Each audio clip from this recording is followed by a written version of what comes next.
prodi D4 Akuntansi Manajemen jurusan akuntansi dari kelas 1F AKM. Di sini saya akan membahas tentang proyek akhir, yaitu ETK bisnis, kemudian ada prinsip dan corporate social responsibility atau CSR. Di sini saya akan menjelaskan rundown dari video yang akan saya bahas. Di susun daftar isi ini saya akan menjelaskan tentang etika bisnis dari pengertian umum dan beberapa ahli, dan kemudian saya akan membahas tentang prinsip etis dalam berbisnis yang akan saya jelaskan berdasarkan beberapa ahli dan beberapa bentuk prinsip yang harus diketahui. Kemudian ada corporate social responsibility yaitu CSR, yaitu dari pengertian dari beberapa ahli dan beberapa jurnal yang akan saya temukan. Di sini saya akan membahas tentang etika bisnis.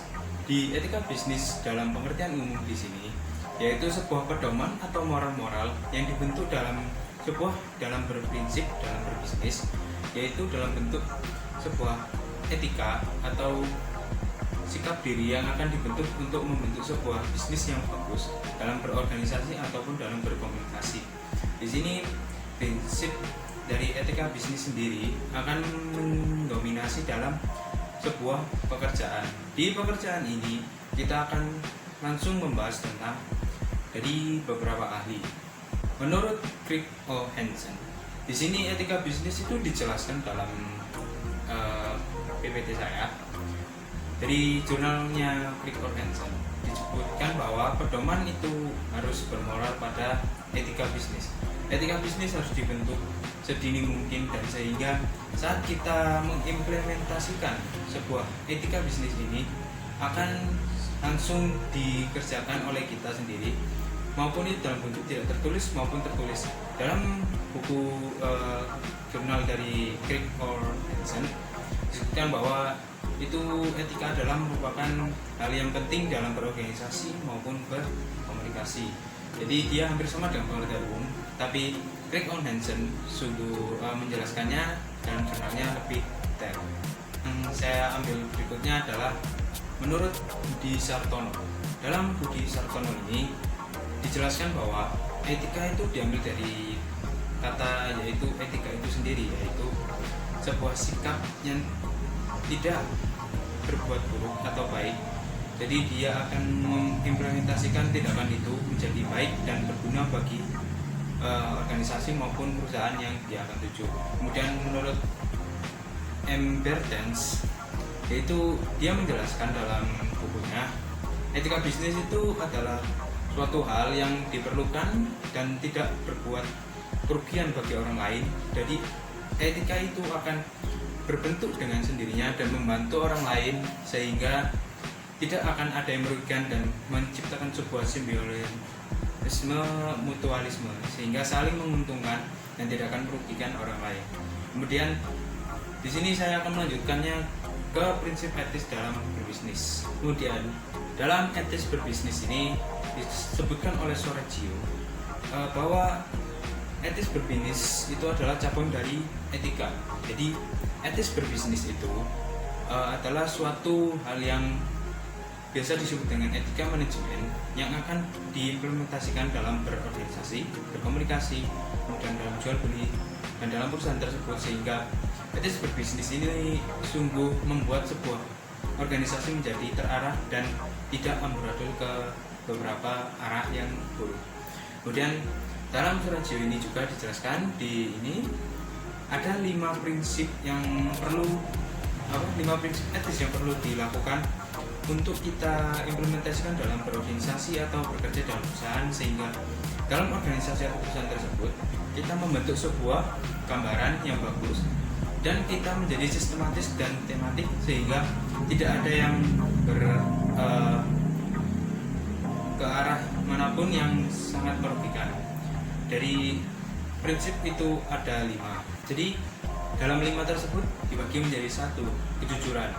Jadi kejujuran ini disebutkan bahwa dalam berkomunikasi atau berorganisasi kita bekerja sama untuk saling mendapatkan keuntungan, dan keuntungan tersebut harus didapatkan dengan kejujuran. Kejujuran harus disertai dalam berbagai hal atau ditanamkan kepada para pekerja atau mahasiswa yang akan dalam berbisnis, sehingga tidak ada kerugian dalam perusahaan maupun kita sendiri dalam melakukannya.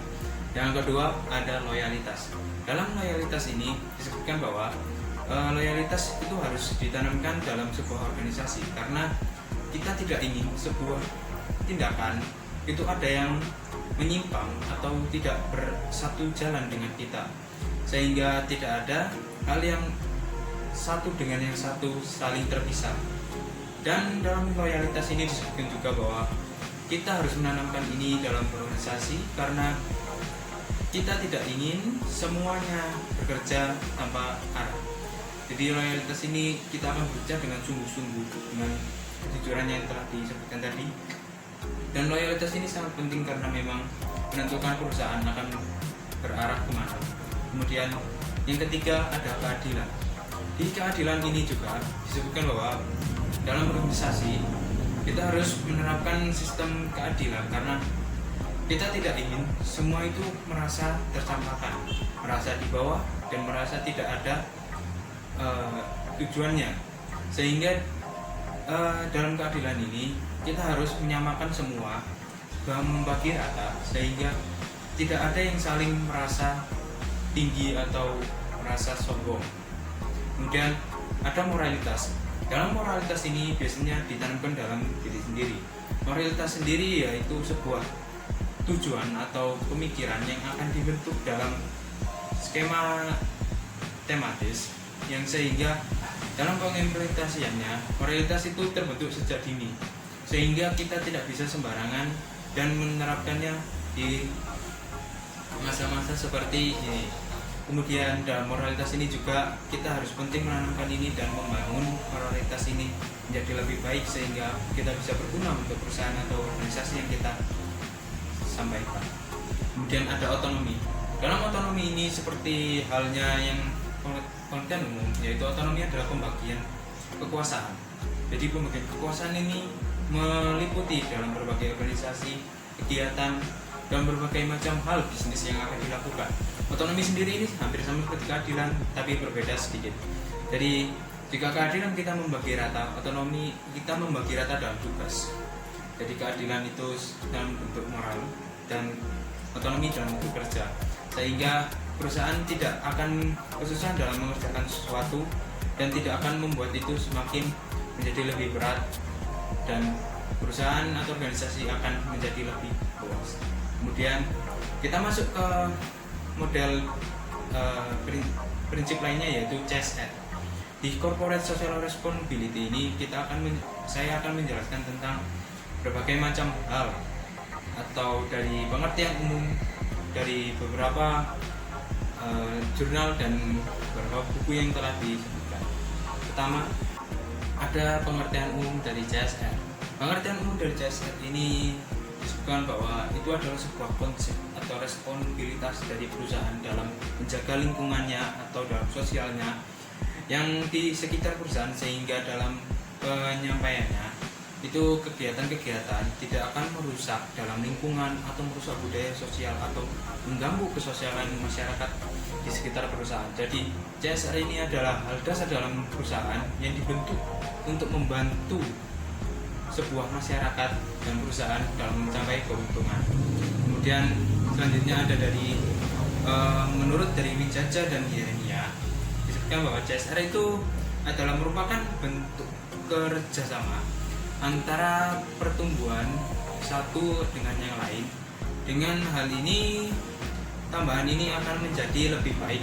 Jadi konsep ini yang disebutkan oleh Wijaja dan Yeremia, dalam bisnis ini tidak melulu harus kita dalam CSR, tapi CSR itu harus ditanamkan. Jadi CSR ini harus ada dalam perusahaan, sehingga bisnis tersebut bisa berlangsung dengan bersih tanpa merusak lingkungan sosial dan budaya dari sekitar perusahaan itu, sehingga menurut Wijaja dan Yeremia itu adalah hal yang konsep paling dasar. Kemudian menurut Dr. Tri Sulistianing Tias, yaitu CSR merupakan sebuah manfaat dalam pemerintahan, yaitu dalam bentuk peraturan maupun dalam bentuk kesehatan. yang akan masyarakat punyai, dan sehingga dari itu semua CSR ini mempunyai konsep membangun masyarakat, membangun perusahaan, dan membangun lingkungan lebih baik, sehingga CSR itu menumbuhkan pemerintah untuk memberi kepastian dalam perusahaan itu bisa membantu sekitarnya. Kemudian sekian dari yang saya beritahukan merupakan hal yang indah, dan mohon maaf bila ada kata dan salah. Dan sekian dari saya. Wassalamualaikum warahmatullahi wabarakatuh, dan selamat siang.